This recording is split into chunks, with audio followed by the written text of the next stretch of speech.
보건복지부 장관의 보고가 있겠습니다. 네, 보건복지부 장관입니다. 2017년도 보건복지부 업무계획을 보고드리겠습니다. 보고 순서는 지난 4년간의 평가로부터 성과 확산 방안 순입니다. 1페이지입니다. 먼저 지난 4년간의 평가입니다. 생애주기별 맞춤형 복지 추진을 통해 지난 5년간 복지정책은 대폭 확충되었습니다. 기초연금, 장애인연금 도입, 기초생활보장제도를 맞춤형 급여체계로 개편하는 등 빈곤 대책을 획기적으로 전환하였습니다. 3쪽입니다. 찾아가는 복지전달체계 개편을 위해 읍면동을 복지허브화하여 6개월 만에 57만 명의 복지사각지대를 발굴하고 맞춤형 복지를 제공하고 있습니다. 4쪽입니다. 4대 중증질환과 3대 비급여에 대한 보장성을 강화하는 등 지난 4년간 총 5조 2천억 원의 필수 의료비 부담을 대폭 낮추었습니다. 5쪽입니다.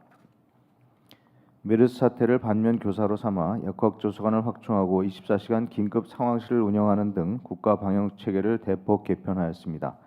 또한 응급 및 필수 공공의료를 확충하는 한편 담뱃값 인상 및 경고그림 도입 등으로 성인 남성 흡연율이 최초로 30%대에 진입하였습니다. 6쪽입니다.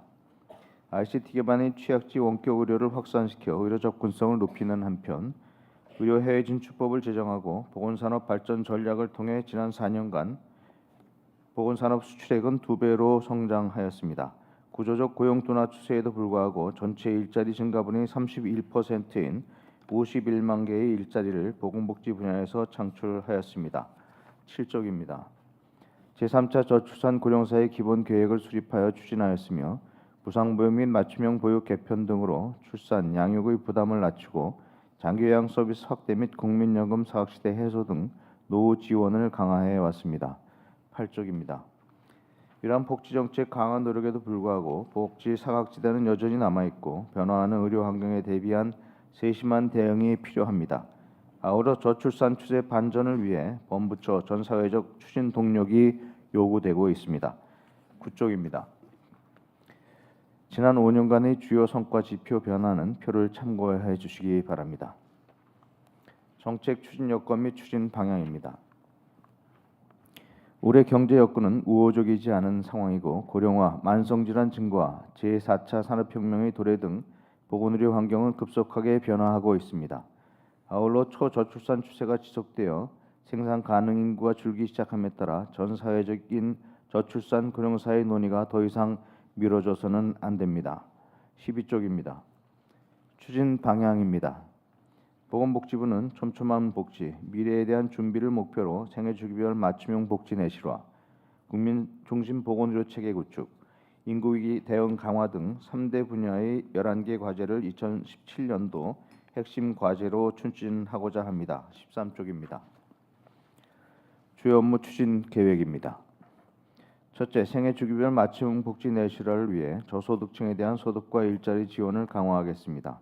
4인 가구 생계급여액을 월 127만 원에서 134만 원으로 올리고 저소득 1, 2인 가구 지원 방안을 포함한 제1차 기초생활보장 종합계획을 수립하겠습니다. 기초연금 수급 기준액을 1인 가구 100만 원에서 119만 원으로 인상하여 14만 명의 수급자를 추가 확대하고 6만 개의 일자리도 확충할 계획입니다. 15쪽입니다. 찾아가는 복지를 위해 읍면동 복지허브화를 올해 2,100개, 내년에는 모든 읍면동을 확산시키고 복지 담당 공무원 1,623명을 올 상반기 내 배치하겠습니다. 아동, 장애인, 노인 등 권익 증진 계획입니다. 먼저 빅데이터 분석으로 위기 아동을 조기에 발굴할 수 있는 이 아동 행복 지원 시스템을 구축하고 피해 아동에 대해서는 법률 상담, 의료 지원을 제도화하겠습니다. 장애인 권익 옹호 기관 설치, 독거노인 돌봄 지원 확대, 정신질환자의 비자의 입원 절차를 강화하는 등의 권익 증진 대책도 시행할 계획입니다. 17쪽입니다. 필수 의료비 부담을 줄이는 것은 맞춤형 복지의 핵심 과제입니다. 건강보험 보장성 강화 계획에 따른 난임 치료비 및 고가약제 보장 등에 더하여 뇌성마비 환자 7만 명의 고액 진료비 등을 추가로 보장하고 한시적으로 운영하던 재난적 의료비 지원을 제도화하겠습니다. 특히 사회적으로 관심이 큰 건강보험료 부과체계 개편을 추진하고자 합니다. 가입자 간 형평성, 수용성, 재정 지속 가능성을 고려하여 단계적으로 개편하되 취약계층 부담이 큰 항목부터 개선해 나가고자 합니다. 둘째, 국민 중심의 보건의료 체계를 구축하겠습니다. 먼저 의료기관 간 진료 정보 교류를 활성화하여 환자 불평과 의료 비용을 줄일 수 있도록 의료기관이 적극적으로 참여할 수 있는 인센티브와 병원 간 협진 활성화 모델을 마련하겠습니다. 지방과 중소병원의 간호인력 부족 문제를 해결하기 위한 종합적인 수급 대책도 수립하겠습니다. 또한 존엄한 죽음을 지원하기 위해 호스피스 사업의 대상 질환과 제공 기간을 확대하고 연명의료 결정법 시행 준비에 만전을 기하겠습니다. 19쪽입니다. 도서벽지 등 취약지 취약계층 2만 5천 명을 대상으로 디지털 의료를 확산시켜 의료 접근성을 높이고 한의학 표준 임상 진료 지침 개발 등 표준화도 추진하겠습니다. 고위험 산모의 신생아의 안전한 이송 체계 구축, 국립보건의료대학 설립 근거 마련 등을 통해 필수 공공의료를 강화하겠습니다. 중앙 및 권역별 감염병 전문병원을 설립하고 항생제 내성 관리 대책을 본격 추진하여 2020년까지 항생제 사용량을 20% 줄이는 한편 올해 180만 명에 대한 잠복결핵 검진을 통해 결핵 발생률도 획기적으로 낮추겠습니다. 예방적 건강 증진 사업을 강화하겠습니다. 만성 질환의 주요 위험 요인인 흡연율을 낮추기 위해 당구장 등 실내 체육 시설을 금연 구역으로 관리하고 동네 의원에서 스마트폰을 활용하여 고혈압, 당뇨 환자의 생활 습관을 상시 관리하는 만성 질환 관리 체계를 수립하겠습니다. 또한 응급실에 내원한 자살 시도자의 사후 관리를 확대하고 심리 보험에 대한 법적 근거를 마련하겠습니다. 22쪽입니다. 보건산업 성과 창출을 본격화하고 일자리를 확대하기 위해 인공지능 등 4차 산업혁명에 대비한 보건의료 R&D 중장기 계획을 수립하고 정밀의료지원센터 개설 등 국가 전략 프로젝트의 하나인 정밀의료 실행 기반을 다지는 한편 첨단 재생의료 기술 개발 촉진을 위한 법률적, 제도적 지원 기반을 마련하겠습니다. 23쪽입니다. 제약산업 육성계획 수립 추진, 의료기기 종합지원센터 컨설팅 활성화 등으로 제약, 의료기기, 화장품 산업을 육성하고 의료 해외 진출과 외국인 환자 유치를 위한 GH콜 컨설팅과 유치 의료기관 평가 지정제를 등을 추진하겠습니다. 이러한 보건산업 성장 견인을 통해 올해 3만 개의 일자리를 추가로 창출하겠습니다. 24쪽입니다. 셋째, 저출산 추세 지속, 고령사회 진입 등 인구 위기에 대한 대응을 강화하겠습니다. 올해 5기 저출산 고령사회위원회 출범을 계기로 위원회의 총괄 조정 기능을 강화하고 인구 정책 개선 기획단을 구성해 사회적 논의를 주도하겠습니다. 저출산 대책에 대한 면밀한 평가를 바탕으로 범정부적 보완 방안도 마련하겠습니다. 25쪽입니다. 저출산 극복 우수지자체, 특별교부세 등 인센티브를 확대하고 양육 친화 기업에 대한 유인책을 강화하는 등 전 사회적 저출산 극복 분위기 확산에 총력을 기울이겠습니다. 또한 난임 시술비에 건강보험을 적용하고 저소득층 기저귀 지원을 24개월까지 늘리는 등 출산에 대한 사회적 책임을 강화하겠습니다.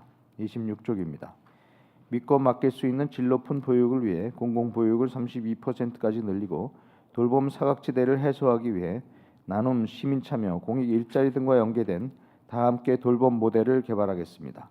다함께 돌봄 사업은 출퇴근 시간대 등 돌봄 사각지대의 수요와 지역 내 경력 단절 여성, 공공 도서관 등 인적 물적 자원을 다양한 방식으로 연계하여 필요한 모든 시간에 아이를 돌볼 수 있는 환경을 만들고자 하는 사업으로 관계부처와 긴밀히 협의해 시범 사업을 추진하겠습니다.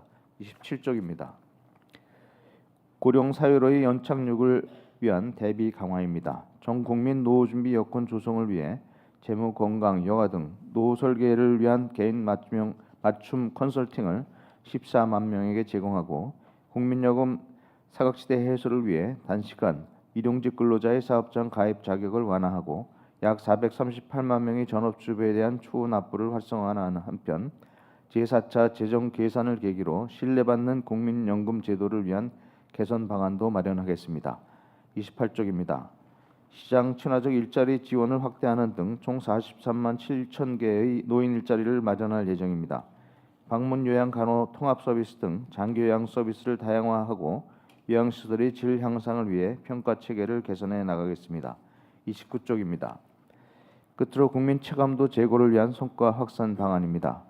먼저 찾아가고 귀 기울이고 함께하여 더 편리한 서비스 제공으로 높은 복지 체감도를 실현하고자 합니다. 먼저 읍면동 복지 허브화를 통해 복지 사각지대에 있는 이웃을 먼저 찾아내고 기초연금, 장애인연금 수급 가능 시점을 미리 알려주는 수급 희망자 이력 관리 등 찾아가는 서비스를 확대할 계획입니다. 31쪽입니다. 직역 간 이해 조정을 위한 민관 협의체 운영, 기관장이 참여하는 현장 정책 간담회 정례화 등 현장의 목소리에 보다 더 기울이는 한편 저출산 극복 사회 연대 회의를 대폭 활성화하여 전 사회적 인식 개선도 적극 추진해 나가겠습니다. 32쪽입니다. 인터넷 복지 포털 복지로를 통해 전 부처 복지 사업 정보를 안내하고 모바일 및 온라인 신청 서비스 확대, 스마트폰을 통한 개인 건강 알람 서비스 등 더 편리한 서비스를 제공하겠습니다. 보건복지부는 촘촘한 복지, 건강한 삶, 짜임새 있는 미래 준비를 위해 보고드린 업무 계획을 성공적으로 추진하여 모든 국민 모두가 행복한 대한민국을 만들어 나가겠습니다. 감사합니다. 예, 뭐 굉장히 많은 아이템들에 관해서 노력하고 애 많이 쓰신 점에 대해서 감사를 드립니다. 한 가지 좀 보완책에 대해서 좀 말씀을 좀 드려보면 지금 국제 교류가 활발해지면서 뭐 메르스나 또 지카 바이러스 등 신종 감염병이 국내로 많이 들어오고 있지 않습니까? 또 거기에 기후 변화로 인해서 국내에서 발생하지 않던 그런 질병들도 우리 안에서 유행될 수 있다 이런 우려들도 많이 있는데 이에 대한 대비가 굉장히 중요할 것 같습니다. 지금도 물론 이제 그 인수공통 감염병이라고 돼 있는 것이지만은 요즘 이제 그 AI 이 문제 때문에들 걱정들이 많고 그러신데 이런 그 신종 감염병들에 대해서 지금까지 대응을 한다고는 해왔지만은 자꾸 이제 우리가 뒤따라가는 거 아니냐 이런 그 걱정들이 많이 계신 것 같습니다. 그래서 선제적으로 어떻게 이 그 방역 체계를 갖춰 나갈 것인가, 신종 감염병에 대한 선제적 대응 방안이 어떤 것이 있는가 아마 많은 준비를 하고 계실 텐데 그런 걸 좀 간단하게 설명을 해주시면 좋겠습니다. 네, 지금 권은 대행님께서 말씀 주신 대로 저희는 그동안 메르스 사태 이후에 감염병 인프라의 문제점을 개선하기 위해서 국가 방역 체계를 개편하는 작업을 쭉 시행해 왔었습니다. 그동안 48개의 과제를 거의 다 완성을 하고 지금 마무리 더 발전시키는 단계에 있습니다.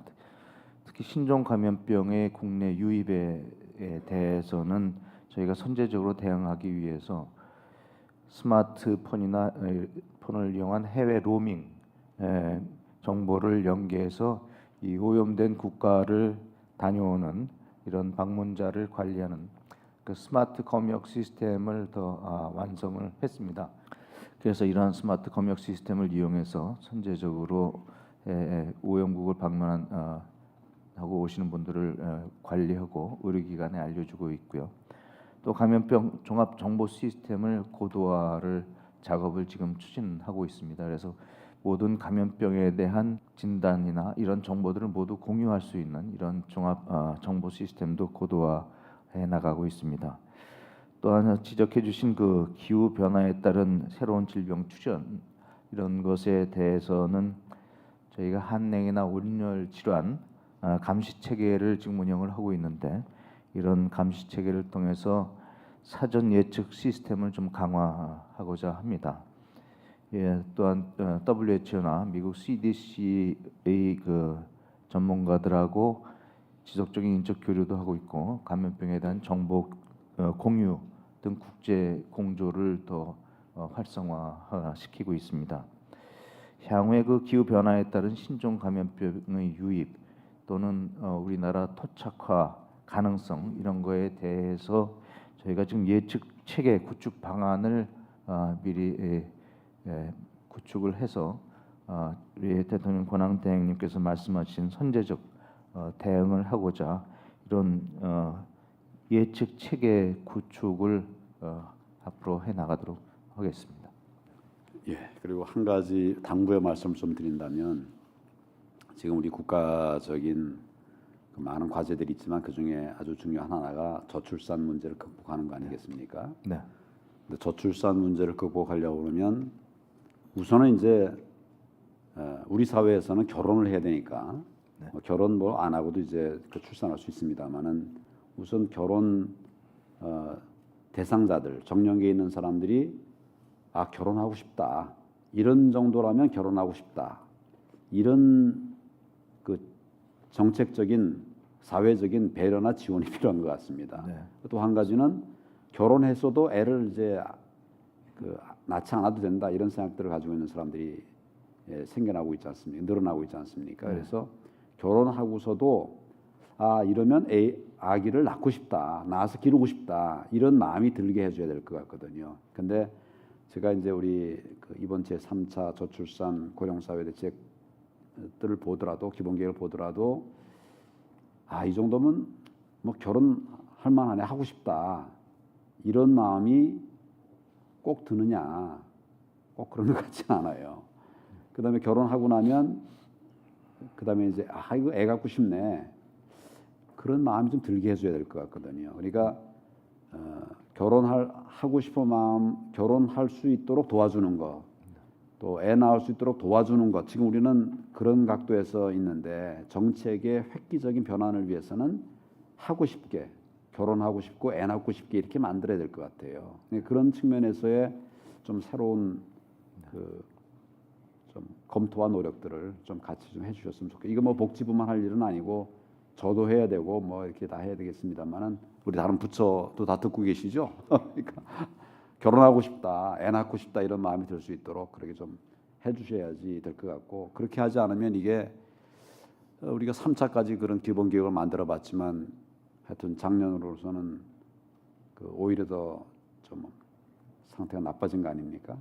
그런 측면에서 우리 좀 힘드시지만 우리 저 복지부 장관님께서 컨트롤 타워가 되셔가지고 좀 변화를 끌어갈 수 있도록 해주시면 고맙겠습니다.